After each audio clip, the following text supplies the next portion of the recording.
சற்று முன் வெளியான முக்கிய அறிவிப்பு. பொங்கல் பண்டிகை முன்னிட்டு குடும்ப அட்டைதாரர்களுக்கு ரூபாய் 1000 வழங்கப்படும் என முதல்வர் மு.க. ஸ்டாலின் அறிவித்துள்ளார்.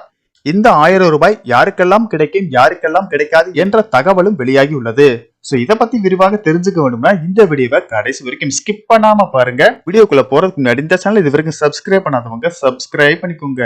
தமிழர் திருநாளாம் பொங்கல் பண்டிகை முன்னிட்டு ஆண்டுதோறும் குடும்ப அட்டைதாரர்களுக்கு பொங்கலுக்கு தேவையான அத்தியாவசிய பொருட்கள் மற்றும் ரொக்க பணம் வழங்கப்பட்டு வரும் நிலையில் தற்போது இந்த ஆண்டு பொங்கல் பண்டிகைக்கு 1 கிலோ பச்சரிசி, 1 கிலோ சர்க்கரை மற்றும் முழு கரும்புடன் கூடிய ரூபாய் 1000 பரிசு தொகையை முதல்வர் மு.க. ஸ்டாலின் அறிவித்துள்ளார். இந்த நிலையில் இந்த பொங்கல் பரிசு தொகை யாருக்கெல்லாம் கிடைக்கும், யாருக்கெல்லாம் கிடைக்காது என்ற தகவலும் வெளியாகி உள்ளது. அதன்படி ரூபாய் 1000 பொங்கல் பரிசு பணத்தை அரிசி ரேஷன் கார்டு வைத்திருப்பவர்களுக்கு மட்டுமே பெற முடியும். மத்திய மாநில அரசு ஊழியர்கள், பொதுத்துறை நிறுவன ஊழியர்கள், வருமான வரி செலுத்துவோர், சர்க்கரை அட்டைதாரர்கள், பொருளில்லா அட்டைதாரர்கள் ஆகியோருக்கு தமிழக அரசு அறிவித்துள்ள பொங்கல் பரிசு தொகை ரூபாய் 1000 வழங்கப்படாது என்பது குறிப்பிடத்தக்கது.